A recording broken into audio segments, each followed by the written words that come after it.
Maraming salamat sa inyong lahat dahil umabot na tayo sa 1,000 subscribers. Para sa mga nais mapanood ang buong paliwanag ng aming palabas na House of Lies, huwag kalimutang mag-subscribe at manatiling kasama namin. Sa aking mahal na mga tagapakinig, minsan, kahit isang simpleng yakap ay maaaring magsimula ng digmaan. Ang kwento ngayong gabi ay hindi lamang tungkol sa isang bagong girl group, hindi lamang tungkol sa mga pangarap, kasikatan o mga ilaw. Sapagkat sa likod ng kumukutitap na entablado ay nakatago ang inggit, mga lihim, at mga tahimik na titig na dahan-dahang nag-aalis ng bawat maskara. At sa gitna ng lahat ay nakatayo si Jenny, ang leader ng bagong girl group na Yumi. Sa unang tingin, tila perpekto ang lahat. Isang engrandeng debut, palakpakan, sigawan ng mga fans, walang katapusang flash ng kamera. At si Jenny na nakatayo sa gitna ng stage na parang matagal nang hinihintay na bituin. Ngunit alam natin, mas maliwanag ang ilaw, mas malalim ang anino. Tumugtog ang musika, sabay-sabay na umawit ang mga manunood sa bawat kanta ng Yumi, at malinaw ang pagmamalaki sa mga mukha ni Minchi at Perry. Ang kanilang mga sakripisyo ay tila nagbunga. Ang kanilang anak na si Jenny ay naging paboritong idol ng lahat. Ngunit naroon si Ned. Sa simula, tahimik lamang siyang nakatingin kay Jenny, para bang hindi makapaniwala sa kanyang pagbabagong anyo. Pagkaraan, isang kakaibang tensyon ang bumalot sa paligid. Walang salita, ngunit malinaw na may mangyayari. Pagkatapos ng performance, pumunta si Jenny sa backstage. Pagod, pawisan, ngunit masaya. Sinalubong siya ni Ned. Walang kamera, walang fans, walang producer, 2 tao lamang na nakatali sa isang lihim na koneksyon. At niyakap siya ni Ned. Hindi iyon simpleng pagbati o magkaibigang yakap. Mahaba, puno ng kahulugan, nagsasalita ng walang salita. At sa sandaling iyon, nakita sila ni Megan at ng kanyang mga kaibigan. Biglang nagbago ang hangin sa backstage. Ang malamig, matalim na tensyon ay kumalat na parang bakal.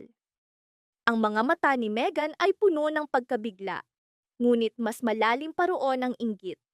Matagal na niyang napapansin ang pagiging malapit ni Jenny at Ned. At nang makita niya mismo ang kanilang yakap, tuluyang nabasag ang katahimikan.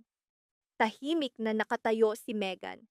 Ngunit ang kanyang titig ay nagbunyag ng isang taong nilalamon ng insekuridad at pagkukumpara. Minsan, ang sakit ay hindi sa katotohanan mismo, kundi sa pagkakaalam na ikaw lamang ang bulag dito. Si Jenny mismo ay hindi alam kung paano tutugon. Biglang binitiwan siya ni Ned. Tumalikod at kumalat ang katahimikan, mas malakas pa kaysa musika ng konsiyerto. Ngunit hindi pa iyon ang katapusan.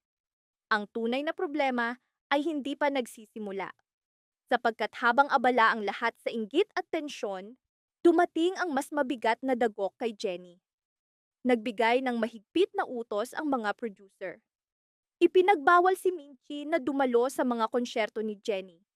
Naniniwala silang makakasira ito sa imahe ng grupo. Ito ang kalupitan ng mundo ng entertainment. Kapag kailangan kanila, ibinibigay nila ang ilaw, costume, at palakpakan. Ngunit kapag iniisip nilang makakasama ka sa brand, kahit ang iyong ina ay nagiging problema. Para kay Jenny, ito ay napakasakit. Sa gitna ng tagumpay, unti-unti siyang hinihiwalay sa pinakamamahal niyang ina. Sinabi ng management na ito ay para sa imahe ng grupo. Ngunit naramdaman ni Jenny na hindi na siya tao. Isa na lamang siyang produkto. Isang mukha na bawat ngiti, bawat yakap ay kontrolado, at si Minchi na natiling tahimik. Walang protesta, walang sigaw, ngunit sa kanyang mga mata ay nakatago ang sakit ng isang inang puno ng pagmamalaki, ngunit hindi mahawakan ang anak habang malayang sumisigaw ang mga fans ng I love you, Jenny. Samantala, lalong lumalim ang hinala ni Megan. Naniniwala siyang may tinatago sina Jenny at Ned. At kapag ang inggit ay lumaki, nagiging obsesyon. Ang obsesyon ay nagbubura ng rason, sumisira ng mga hangganan. Bawat tingin ay nagiging hinala, bawat bulong ay nagiging pagtataksil. At mula roon, nagsimula ang tunay na kaguluhan. Si Jenny ay patuloy na ngumiti sa harap ng kamera, ngunit sa loob ay unti-unti siyang nadudurog. Sa isang banda, nais niyang protektahan ang grupo, ngunit sa kabilang banda, ninanais niyang maging masaya bilang isang ordinaryong dalaga. Ngunit sa industriyang ito, posible pa ba iyon? Kung bawat hakbang ay may kapalit. At si Net, parang apoy na biglang ibinagsak sa gasolina. Kahit walang salita, sapat na ang kanyang presensya upang magpasiklab ng bagong problema. Hindi na ito simpleng love triangle, hindi na ito simpleng inggit. Isa na itong labanan ng tiwala, pagmamataas, at control. Sino nga ba ang tunay na may karapatan kay Jenny? Ang management na bumuo ng kanyang imahe? Ang mga fans na sumasamba sa kanya? O ang mga nagmahal sa kanya bago pa man ang kasikatan? Habang tumitindi ang presyon, tila anumang sandali ay sasabog ang lahat. Isang maling tingin, isang litrato na lumabas, isang emosyonal na komprontasyon. Anumang isa sa mga ito ay maaaring wakasan ang lahat sa isang iglap. Ang sitwasyon ng Yume ay naging napakadelikado. Sapagkat madalas, hindi ang karera ang unang bumabagsak, kundi ang mga relasyon, pagkakaibigan, at ang tunay na sarili ng isang tao. Sa katotohanan, ito ang refleksyon ng maraming idol. Pinipilit pumili sa pagitan ng kanilang mga pangarap at ng mga taong mahal nila. Samantala, ang inggit ni Megan ay lalo pang lumalala. Hindi na ito simpleng sama ng loob. Sa loob niya ay lumaki ang tahimik na galit, isang insekuridad na tinatakpan niya sa papel ng pagiging suportadong miyembro. Ngunit ang tahimik na galit ang pinakadelikado kapag sumabog. Habang tumataas ang kasikatan ng Yumi, lalong dumidilim ang kanilang mga lihim. Tahimik ang mga pasilyo sa backstage, ngunit ang katahimikan ay puno ng tensyon. Bawat tingin ay parang sigaw. At sa katahimikan, nakatayo si Megan. Nakapulupot ang mga braso, nakatitig kay Jenny at Net. Sa kanyang isip, may nabubuong katotohanan na ayaw niyang tanggapin. Sapagkat minsan, hindi kailangan ng ebidensya. Ang hinala lamang ay sapat na upang masaktan ng malalim. Sinubukan ni Jenny na panatilihin ang kanyang sarili. Ngumiti siya sa staff, nagpasalamat sa fans, ngunit malinaw na hindi na siya panatag. Mula nang masaksihan ni Megan ang kanilang yakap, nagbago ang atmosfera ng grupo. Ang pinakanakakatakot, lahat ay nakaramdam nito.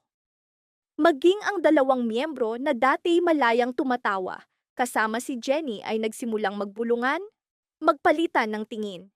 Para bang ang isang tsismis ay unti-unting lumalaki. Ito ang mapanirang kapangyarihan ng hinala. Kumakalat ito na parang lason. Kapag pumasok sa isip ng isa, dinadala nito ang lahat, hanggang lahat ay lamunin. Lalong naging protektibo si Net kay Jenny. At lalo itong nakasakit kay Megan, sapagkat bawat kilos ng pagiging malapit ay parang matalim na talim na tumutusok sa kanyang pagmamataas. Sa wakas, isang gabi, sumabog ang lahat. Pagkatapos ng rehearsal, nakita ni Megan si Jenny na nag-iisa sa dressing room. Tahimik, pagod, malalim ang iniisip. Ngunit imbes na simpleng usapan, diretsong tanong ang ibinato ni Megan. Mayroon ba talagang nangyayari sa inyo ni Net? Tumigil ang mundo ni Jenny. Sapagkat kahit inosente ka, ang paulit-ulit na hinala ay nakakapagod. Sinubukan niyang tawanan, gawing biro, ngunit lumapit pa si Megan, mas mababa ang tinig, mas matalim ang titig. Akala mo ba hindi ko napapansin? Doon tuluyang nabasag ang kontrol ni Jenny. Sa unang pagkakataon, sumagot siya ng may galit, hindi simpleng inis, kundi ang pagkadismayang naipon sa matagal na panahon. Lahat ng presyon, pagod, at sakripisyo ay sabay na sumabog. Hindi lahat ng bagay umiikot sa inggit mo, Megan. At mula roon, lalo pang lumalim ang unos sa Yumi. Isang unos ng tiwala, pagmamataas, at kontrol na maaaring sumira sa kanilang pagkakaisa anumang sandali. Ang inggit ni Megan ay tuluyan ng lumalala.